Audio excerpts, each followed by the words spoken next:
Welcome to the Turing test.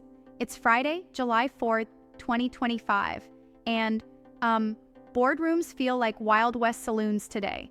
Everyone yelling, AI or bust. Yeah, it's a crazy ride.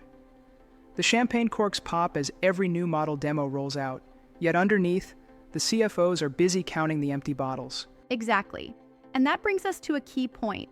Are companies really seeing hard dollar gains from all these AI investments? I mean, Deloitte's Q4 2024 report claims 79% of enterprises report measurable ROI. But when you ask for the actual receipts, it mostly comes down to those so-called productivity dashboards. Right, that gap is huge. McKinsey's January 2025 survey even shows 92% plan to boost their AI budgets, yet only 28% can directly connect those investments to cash savings. It's almost like, the numbers just don't add up. Absolutely. And then you have examples like Walmart. They credited a 22% e-commerce jump to their new GenAI search engine, but get this, they spent nearly $500 million on custom models and GPUs. It's like they're betting on the long haul with a 3 to 5 year payback period. Right. And while some companies are riding high, others aren't so lucky. S&P Global reported that 42% of firms scrapped most AI pilots in March 2025, a significant jump from 2024. Kinda makes you wonder if we're chasing glitter or actual gold. Now about how ROI is calculated when AI is reshaping workflows rather than simply optimizing them, traditional math just doesn't cut it here. Yeah. CFOs are now looking at time to first value, model performance velocity, and even carbon cost per token. Right, because if you only measure dollars saved over dollars spent, you miss those transformative effects, like autonomous agents booking travel or even initial code drafts. That's a whole new ballgame. And there's a twist with hidden costs, you know? Think energy use, compliance audits, and those pesky security red team drills every time a model hallucinates.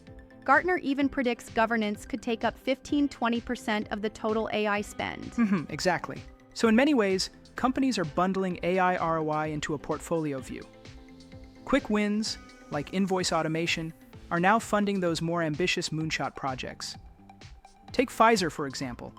Their AI-driven molecular screening trimmed candidate selection time by 40%, but the real payoff is only visible once a drug clears phase 3. Right, it's a layered approach. On the flip side, we have to acknowledge why a lot of these projects flop. Look at IBM's Watson for Oncology, launched with high hopes, but eventually pulled in 2024 after hospitals complained that its recommendations were off the mark because poor data quality essentially killed it. Yeah, that's rough. And don't forget Zillow's home buying algorithm in 2024. Predictions looked sharp until the housing market wobbled, making the glamorous promises fall flat. Gartner now suggests that 85% of AI initiatives underperform because they start without a clear problem statement.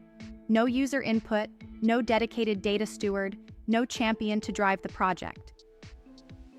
Yeah, that's a major oversight. It seems like culture plays a huge role here too. Siloed teams can guard their data like family recipes, and one S&P study mentioned that governance gridlock can double the odds of failure. Exactly. And think about that global bank that spent $30 million on a GenAI risk model only to have it vetoed by legal for lack of explainability. They're still paying for those reserved GPUs that just sit there. Oof, that's a cautionary tale. Now, shifting gears a bit, what about the rise of smaller specialized models?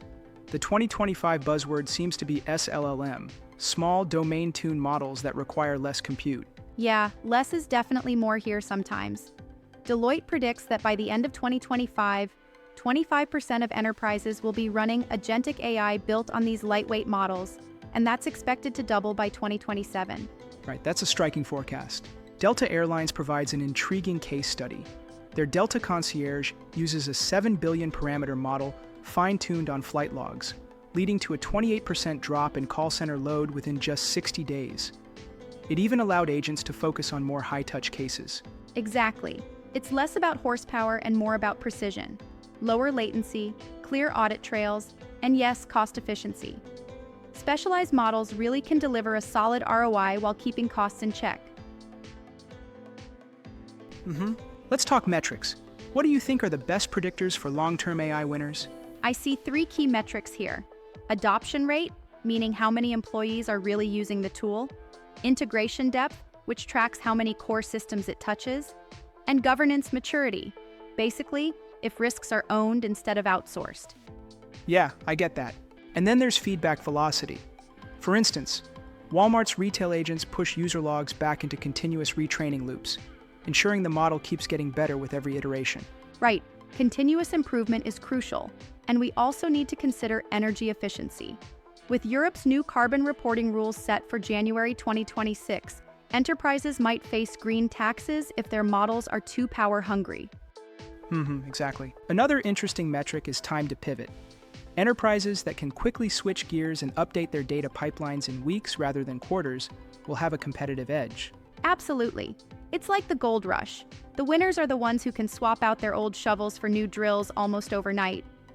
But, sometimes that modularity is easier said than done. Yeah, it's definitely not trivial. Speaking of real-world snapshots, let's dive into the lightning round.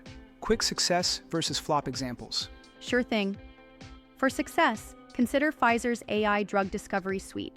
It boosted candidate selection success by 20%, a clear win announced back in February 2025. Right, that's impressive. On the flip side, a Fortune 100 insurer's voice bot, which misinterpreted regional accents, was scrapped after just 6 months, costing around $8 million. Ouch. Then there's Target. Their AI inventory ledger managed to double SKU coverage over 2 years, significantly cutting out of stock issues. That's a solid win. But a retail bank's AI loan officer was paused after regulators flagged bias issues in April 2025. Years of skewed training data got exposed. Exactly, and that really highlights the risk of neglecting proper testing and oversight. Sometimes, despite all the buzz, the smartest investment is the one you decide to kill early.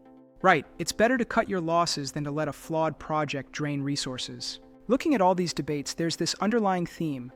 The AI gold rush is real, but so is the fool's gold. Companies must measure beyond raw monetary gains. Yep, it's about looking at adoption, integration, and the ability to quickly adapt.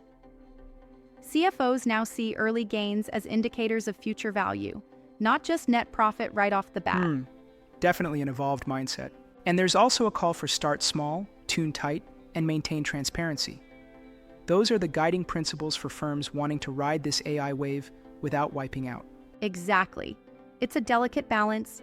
Invest in innovation while remaining vigilant about costs, governance, and hidden risks. Yeah, absolutely. But I do want to challenge one point here. Some argue that ROI should be solely measured in quick wins. Don't you think that sometimes the focus on short-term gains might overshadow the transformative, longer-term impact of these AI projects? That's a great critique. While quick wins are attractive for budgeting, they often mask the profound changes AI introduces, like redefined workflows and improved digital culture. The truly successful firms are the ones who balance immediate returns with strategic, long-term transformation.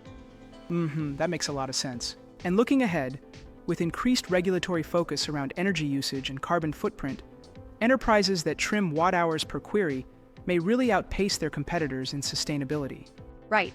Energy efficiency is an emerging key metric. It's a win-win: cost savings and regulatory compliance.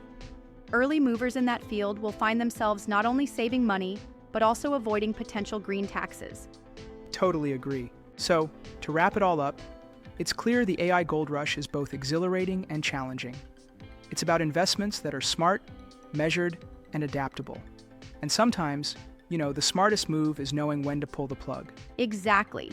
It's a wild, evolving frontier where success hinges on adoption, integration, governance, adaptability, and a bit of foresight to see beyond immediate glitter. Thanks for joining in today, and let's keep the conversation going. Hit us up with your thoughts and challenges. Right. That's it from our deep dive into the AI ROI puzzle. Till next time, keep questioning, keep innovating, and remember, sometimes a pause is the best play in the game.